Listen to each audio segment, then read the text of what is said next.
Hello, welcome to the training on Foundation Directory Online Professional.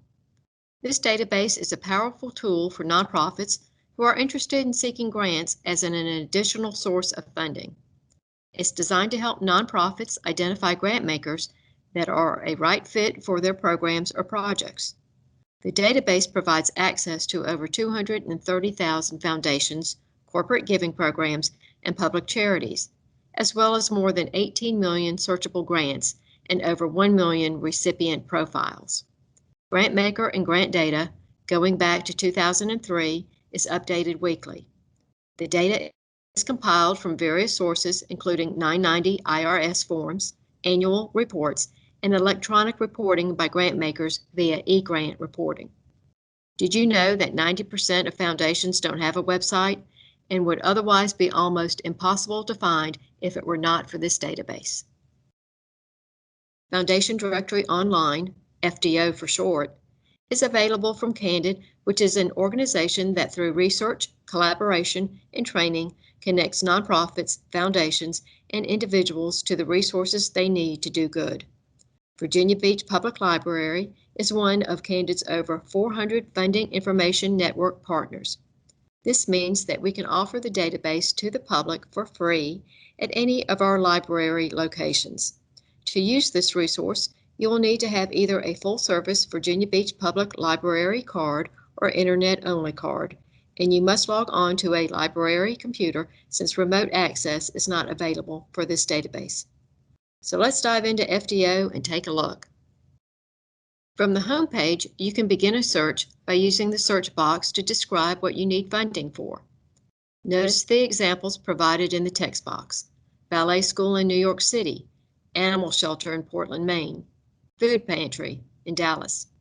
You also have the option to uncheck the box next to Include U.S. Federal Funders. If you uncheck this box, federal funders will not be included in your search results. The other option for searching is by using the Advanced Search feature.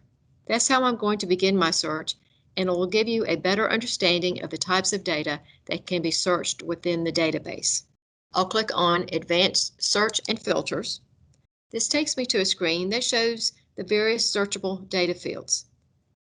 There are a few additional fields that aren't showing. To see them all, click on Additional Filters. We'll discuss all of the filters later in the training. I want to stress that you would never set up a search by entering information in every text box that you see on this screen. You'll typically only use 2 or 3 to conduct a search, but there may be times when you'll want to use more. This is also a good time to mention that the database uses what is referred to as a controlled vocabulary, where terminology is predefined for the various searchable data fields.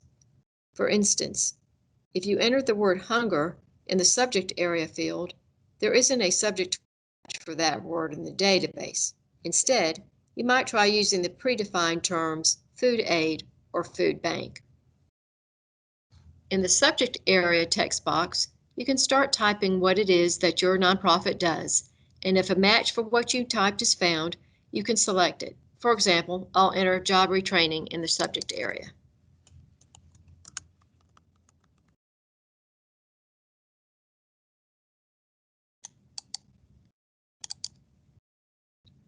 Another option would be to simply click in the subject area text box and you'll get a list of the subject areas found in the database.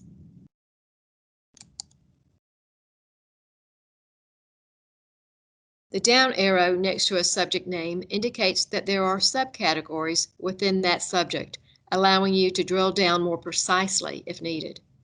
So to continue, let's say my nonprofit runs a homeless shelter.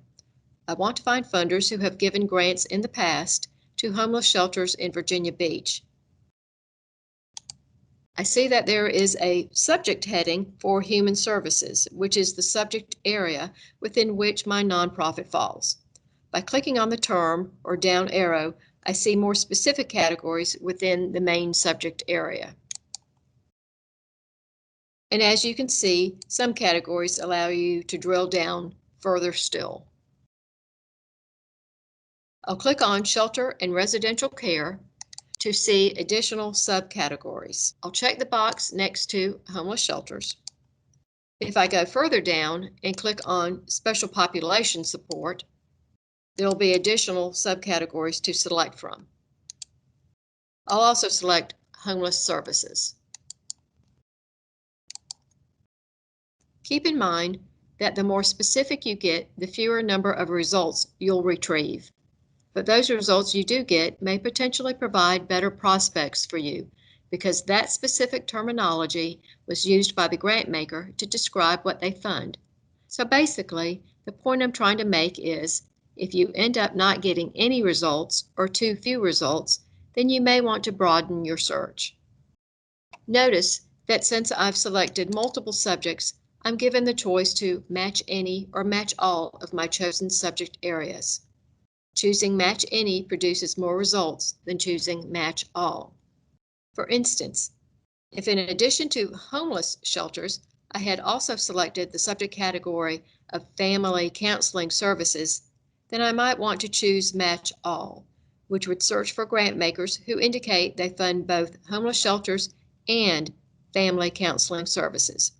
But in my particular case, for the subjects I've chosen, I'll just leave it set to Match Any, because I want results where the grant maker has funded either homeless shelters or homeless services. Next, I want to set up my search so that I find funders who have given grants in the geographic area where my nonprofit is located. So I'll enter Virginia Beach in the geographic focus text box. I'll make sure not to hit enter after typing the location.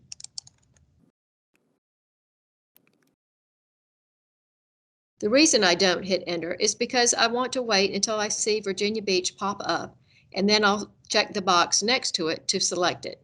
Once I've done that, I'll click search.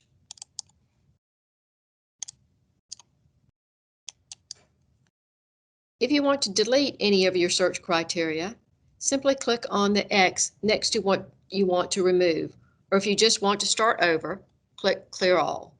Scrolling down, I see the results from my search, which found 78 grant makers, 347 grants received by those grant makers, and 9 grant recipients. 990 tax forms are also available for those who want to view them.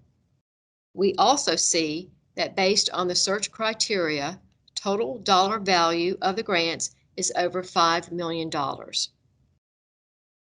As I scroll down, we see the top 5 grant makers in the results list. Grant makers are sorted by the number of grants they have previously given based on the search criteria. The small arrow below the heading Grant Count indicates that this is how the list is sorted. The default sort is greatest to least number of grants. The sort order can be changed simply by clicking on the Grant Count heading. If you'd like to sort on any of the other headings, you would just click on that heading. For each grant maker listed, it displays the city, state, and country where they are located, their total assets, and their total giving, which is the total dollars distributed by the organization based on its latest 990 tax form on record. The amount funded column shows the amount funded over time based on the search criteria. If the funder has any current request for proposals, that will show as well under the RFP column. Before we look at the details of a grant maker record, I'm going to scroll down and quickly look at the rest of the search results. Following the grant makers is a list of grants that have been given by the grant makers listed above. It shows the recipient of the grant, where the recipient is located, the primary subject of the grant, if known, the year the grant was given, and the amount of the grant. The records are sorted by year, the most recent grants to the oldest grants. And same as with the list of grant makers, the grants can be sorted differently from the default sort. Below the list of grants is the recipients list. It shows where the recipient is located, the total dollar amount and number of grants they've received based on the search criteria. Recipients are sorted by grant count, the greatest to the least number of grants received. You'll also notice that next to some recipients is an icon notating either bronze, silver, gold, or platinum. These are seals of transparency. Candid offers a common online profile that can be updated for free by any tax-exempt organization. Organizations that update can earn a seal of transparency in the process. Earning a seal increases efficiency throughout the sector, allowing nonprofits, foundations, and others to more easily compare and benchmark nonprofit programs, progress, and results. To learn more about seals of transparency, visit learn.guidestar.org. At the bottom of the page are grantmaker and recipient 990 tax forms. So now I'll go back up to the list of grant makers. Before I select a grant maker, I want to point out that if there are more than 5 grant makers in the results list, clicking on View All expands the list.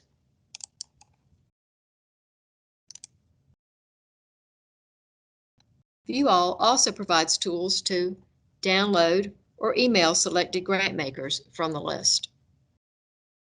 Also notice that once you view all, you now have the option to exclude grant makers not accepting applications. Choosing to exclude grant makers not accepting applications is not recommended because it will prevent you from finding grant makers who might have staff or board members that you or someone in your organization might know and be able to make a connection with. Making connections and cultivating relationships is an incredibly important part of grant seeking. Another thing that you can do is limit the list of grant makers by either the amount of their assets or total giving. I'll leave it as is. The past funders filter is only for organizations that have an individual subscription to this database. The library's subscription is shared among customers, so the past funders filter is not a feature that is usable. If I hover the mouse over a grant maker name, a box will pop up to show some basic information about the funder, such as the top 3 subjects they fund, their assets, the number of grants they've awarded, the number of recipients they've funded, etc. I'm going to click on Hampton Roads Community Foundation so we can view a grant maker record in detail. The top of the record shows us when the grant maker's profile and grant information was last updated. Also, at the top are tools to download or email the grant maker profile. The option for setting alerts and tagging records is only for the use of individual subscribers, not library users of the database. Clicking on the menu box in the upper left corner displays the various sections within the record that you can jump to directly. But for now, I'm just going to scroll down through the entire record and talk about each part. Below the grant maker name is a link to their website, if they have a website. There are also links that will take you directly to the who's who and contact information area that's at the bottom of the record. Next, we see information about the grant maker's total funding from the most recent 5 years. It shows the number of grants they've funded and the number of organizations they've given to. A graphical display shows the particular subject areas the grant maker has funded and for how much, which states are getting funding, and how much is going to each state, and the size of the grants from the grant maker. Use this visual as a quick way to determine whether this grant maker supports the type of work your nonprofit is involved in, do they fund where you're located, and do they give grants in the amount that you need. You can view each of these in more detail if desired. As I scroll down, we can see the grants given by the grant maker that are specific to my search criteria. It shows the recipient of the grant, the year the grant was given, and how much the grant was for. Again, if you click View All, you have the option to download or email the grant information you select. When you click on a recipient name or grant amount, you'll see a few more details about the grant. How much detail will depend on the information that was provided by the grant maker. We'll look at a grant record shortly. Further down the screen, we see the funding interests of the grant maker, such as the population groups served, the type of support the grant funds are allocated for, and the type of organizations they are. In this case, The grant maker is a community foundation, and they also handle donor-advised funds. Next, if there are any related organizations, they'll be displayed. Then we see the grant maker's purpose and activities, any additional background information, and if they have specific program areas that they fund, those will be shown as well.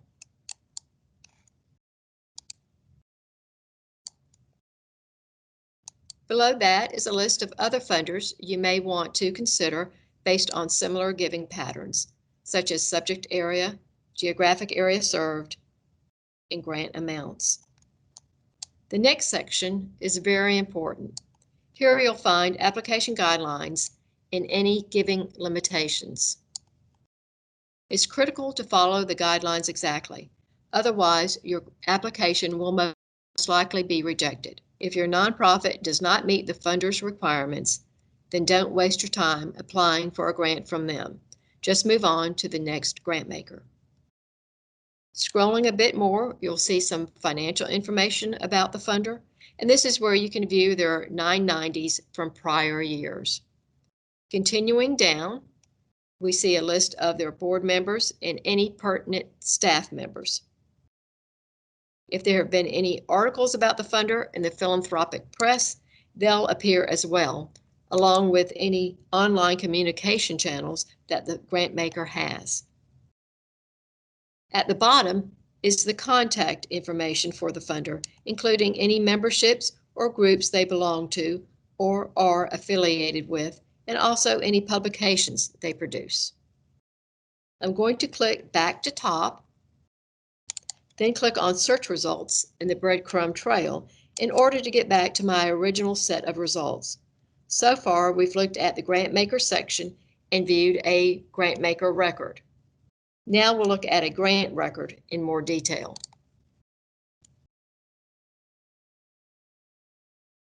By clicking on View All, I can see a list of up to 100 grants per screen.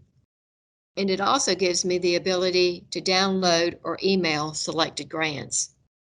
By clicking on either the grant maker name, recipient name, or grant amount, I can view additional details about the grant, such as the subjects of the grant, the population group served, and the type of support provided by the grant.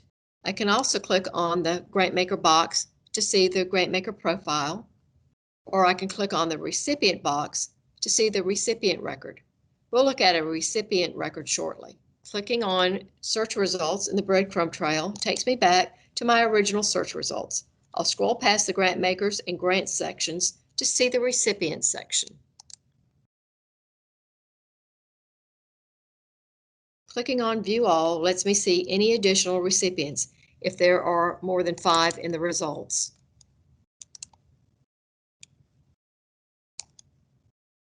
And as before, I can now download or email to myself selected recipients.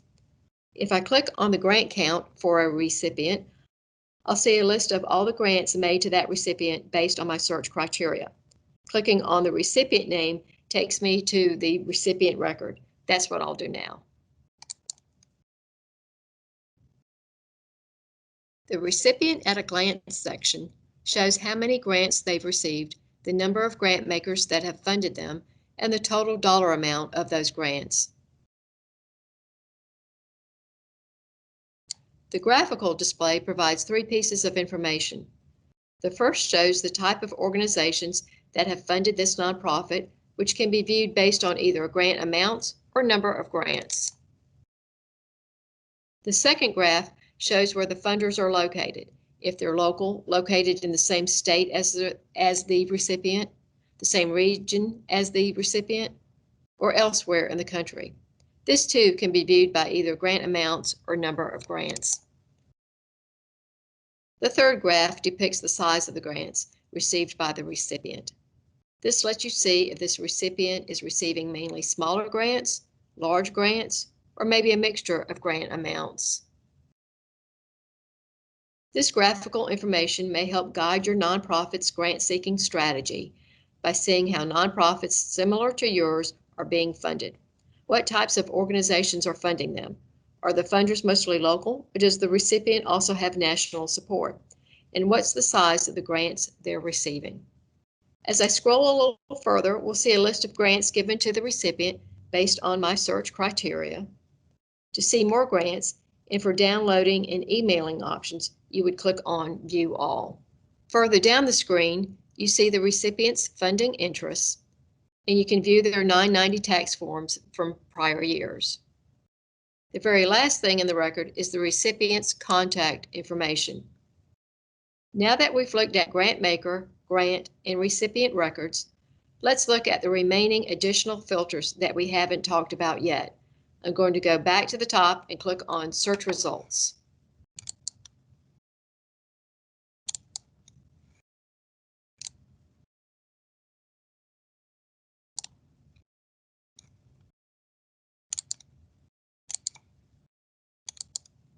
I've searched using the subject area and geographic focus filters. So now I'll move on to the population served field. Use this filter if you need to identify a specific population that your nonprofit serves. You can click in the text box to see the different categories available. And like we saw with subject area, you can view subcategories within the main population groups. For instance, if your nonprofit serves only youth, then you could click on age groups and check the box next to children and youth.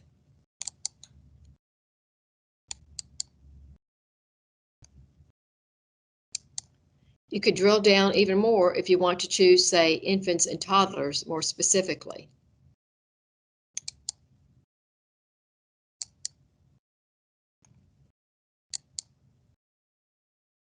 Or maybe your nonprofit helps disabled individuals.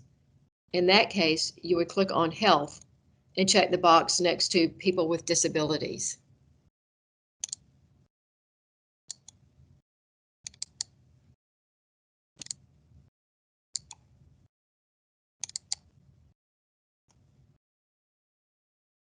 And you could go even further by distinguishing specific disability types, such as hearing impairment or learning disability, and so on.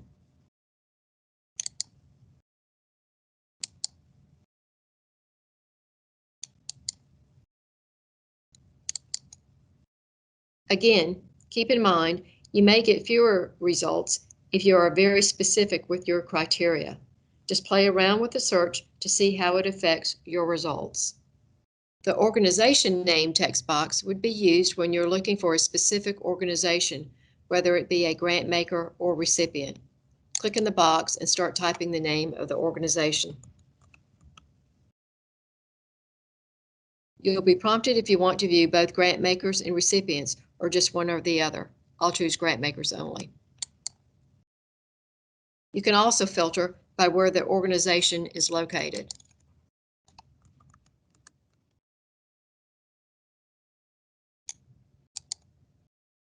When you see the name of the organization you're looking for, you would select it and then click Search. We just saw how the location field is used. It's to indicate where a grant maker or recipient is located. Keep in mind, when conducting a grant search, it's the geographic focus text box that you'll want to use, where the funder gives, not where the funder is located. The Who's Whose filter is used if you are looking for a person in an organization, such as a board or staff member. Maybe it's someone who attended your fundraiser and you want to see if they are a staff or board member of a foundation. Enter the name in the text box. If there is a match, the name will pop up and you can select it, and then you would click Search.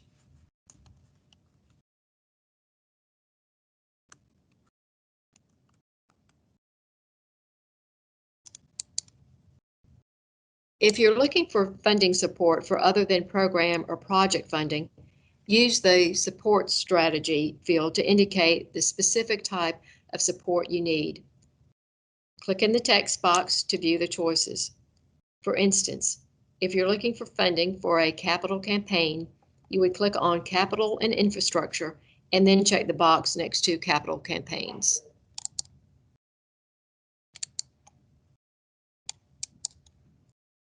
Doing this will ensure that the results will display grant makers that have indicated they provide funding support for capital campaigns. If you don't get any hits or enough hits using this filter, then leave it off. Not all grant maker profiles indicate their support strategy. The transaction type field is to be used for the type of monetary support needed. If you are simply interested in a cash grant, you don't need to enter anything in this field. Most all the grant makers in the database provide cash grants, though it's often not explicitly stated as such in a grant maker or grant record. Let's say that you're looking for an in-kind gift like donated equipment. Click in the transaction text box and scroll to see the choices.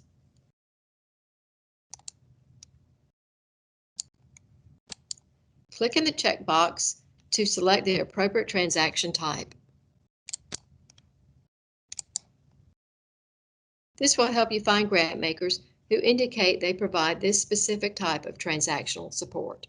Use the organization type field only if you are looking for specific types of grant makers or recipients. Typically, you would not use this field when doing a general grant search. If you want to limit the search results to grants falling within a specific dollar range or year range, then use either or both of these filters. This is particularly useful when you have too many results. For example, you might want to limit the search to grants given in just the past 5 years. Use the keyword field when there is a specific term or phrase that you're looking for, and that term is not found in the subject area or population served field, for example. It may appear on a 990 tax form, which the keyword field searches. It is recommended to use this field sparingly. And the last text box would be used to look up an organization in the database by its employer identification number. Before we wrap up, I want to mention that if you have a question about searching the database, there is a chat feature you can use to chat with a Candid staff member during normal business hours, Monday through Friday. You can also click on Help for an FDO guide on best practice tips, frequently asked questions, or to submit a question to Candid through email. Also, make sure to check out Candid's websites by clicking on the Resources tab. For additional learning and training to help build your skills and enhance the effectiveness of your nonprofit, I highly recommend that you visit the Candid Learning website. Thank you for taking the time to learn about Foundation Directory Online. If you have any questions about this database, call or email Virginia Beach Public Library. Good luck on your grant seeking.